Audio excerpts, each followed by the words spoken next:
Hey, what's up, Slunts Joker here. Welcome to my X99 build video. I know you guys have been waiting for this for quite a while, as I've been talking about it over the past couple months, getting the parts together and trying to figure out exactly which parts I was going to get, because I was kind of on the fence about a few things. So if you've been watching, you know I wound up settling on the i7 5820K and also the Asus X99A motherboard. Got the processor right here that's going to be going into the build, the 5820K, which comes out of the box at 3.3 gigahertz, but I'm going to see how far I can push that. Obviously, I'm not going to settle at a meager 3.3 gigahertz. No, I'm not going to settle at 3.3. No, you don't build a PC like this to settle at stock speeds. Let's just be honest. Let's cut right through the old crap cake.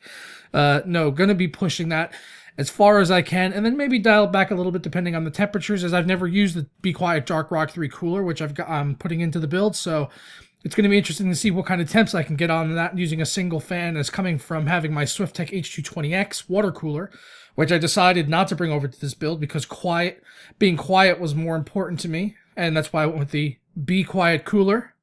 See what I did there? Be quiet, yeah, because I wanted a silent PC, because when I'm not wearing my headphones, I don't like having to listen to my PC, and also when I'm podcasting or streaming, sometimes I would have to do like noise removal and stuff like that in editing to remove some of the background noise of the fans going on my old case, the Thermaltake Chaser MK1. So the silence is really one of the major factors of this build, which is why I settled on the Define R5 as well as the looks, which I really, really like, even though I know a lot of people in my review for the case just couldn't get over the fact that I chose a Define R5, a case that they don't like.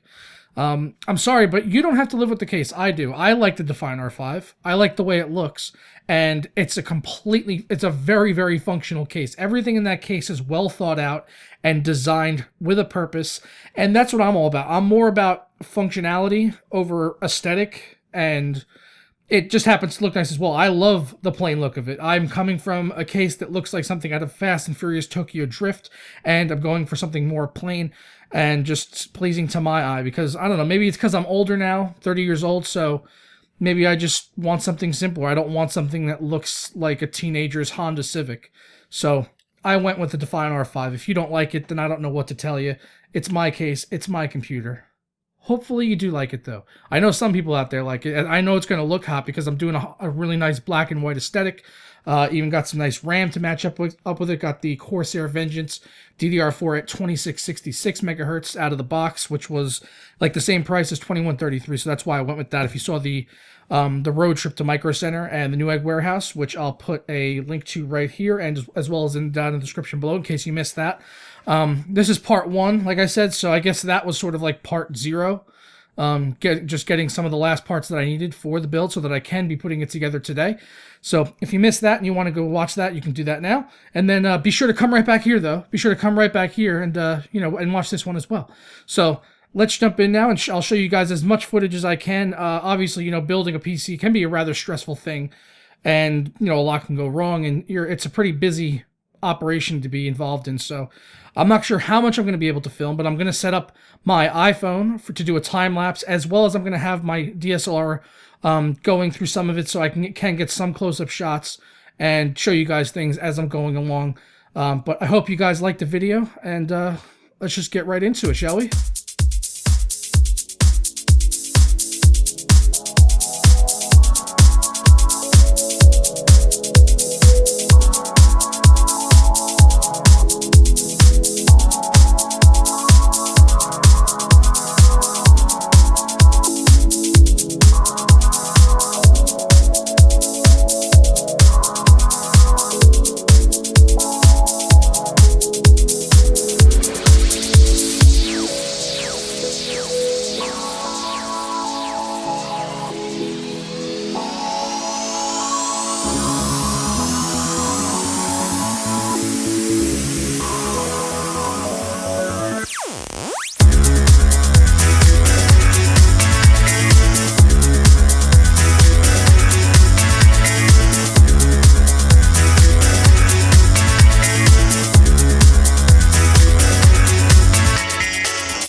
right, so that was, the footage I got during the build process. It took me probably about 4 or 5 hours, but I was really taking my time.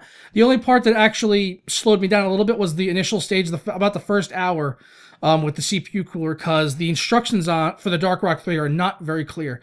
They had like some instructions like mixed in between like 1150 and 2011 sockets. So I was trying to get the bolts and this other screw to fit together, and it just wasn't tightening.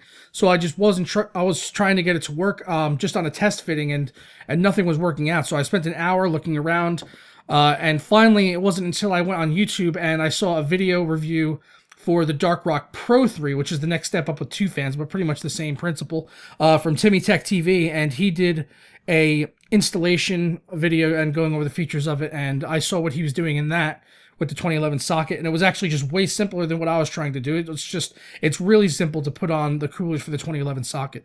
So once I got over that hurdle, though, everything just went smooth as can be. Getting the CPU in and the cooler on, everything, that all went good, and the wiring was just an absolute breeze using a modular power supply, which I've never had before.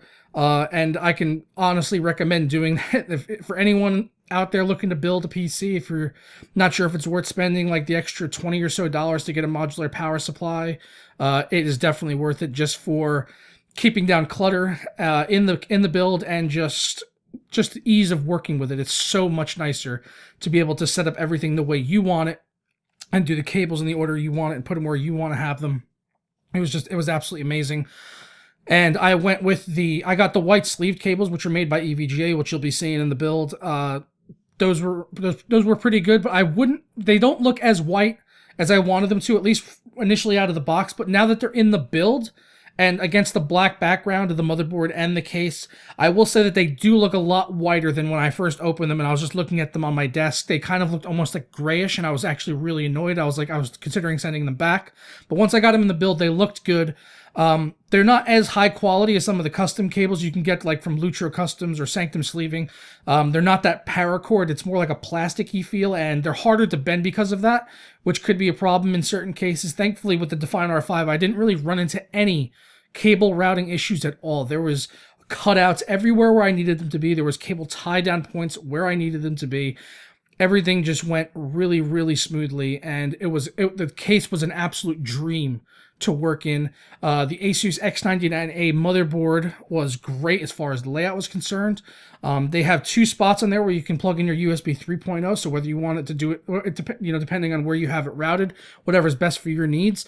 You got 2 different spots where you can put it. There's one up on the side near the 24-pin motherboard connector, as well as down at the bottom near the other like front panel connectors, which is where I chose to put it, because it kind of stays hidden there underneath my second graphics card, so you can't even really see down there. And also, it just happened to fit right there perfectly. So everything just went great on that board, and I have no complaints about the motherboard. Even the I/O shield I really like. It has like a spongy feeling almost on the back side of it, so it's not all sharp and feel like you're gonna hurt yourself on it. It's just, I don't know. I didn't have a problem with anything in this build really. I know a lot of people said about the Dark Rock 3 they had problems with the spanner that they give you because it's not an angled spanner and it's kind of a tight angle to get to. And I could see that, but it really wasn't an issue for me. And honestly, you're only going to put the cooler on once. So how much of a problem is it really?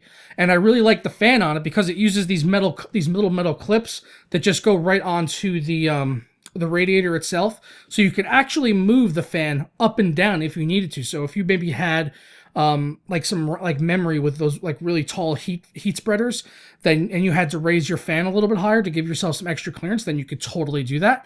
I chose to mount the radiator to the side like this, so for 2 reasons. First off, because then the Be Quiet is presented clearly and you can see it nicely. And second was that if I had it the other way, sideways, like straight up and down, like most people would probably put it, then the radiator was going to impede my top PCI slot just a little bit, and I wanted the extra room there, and also I wanted to be able to read the Be Quiet logo just the way that it should look. So, and I really like the way that it came out, and I hope you guys do too. But yeah, that's going to wrap it up for part 1 on the X99 build. I'm going to have part 2 going up just tomorrow. I'm going to be working on that today, so it's going to it'll be out tomorrow, and I'm going to be doing like lots of nice shots of the completed build with both graphics cards in and everything all set up and nice, and I'm going to give you guys some numbers as far as what kind of temperatures I'm seeing in the Define R5 compared to my old build with the water cooling and the more open air design case, because I thought maybe going into a solid case like this that airflow might be an issue. So we'll have to see what the temperatures are going to be as far as with the CPU and all that, and I'll go over my overclock on my CPU and my memory and performance in games if I've seen a boost in anything, or all that stuff. So be sure to check out part 2, which will be up tomorrow. Hope you guys enjoyed this video. If you did, please stick a thumb up on it below. It helps me out a lot. Don't forget to comment and tell me how much you hate my build. I don't know. I just foresee that coming. It's just the way it goes on YouTube. That's the way YouTube can go. But I love you guys anyway. Thanks for watching. I'll catch you guys in the next part. Ta-ra.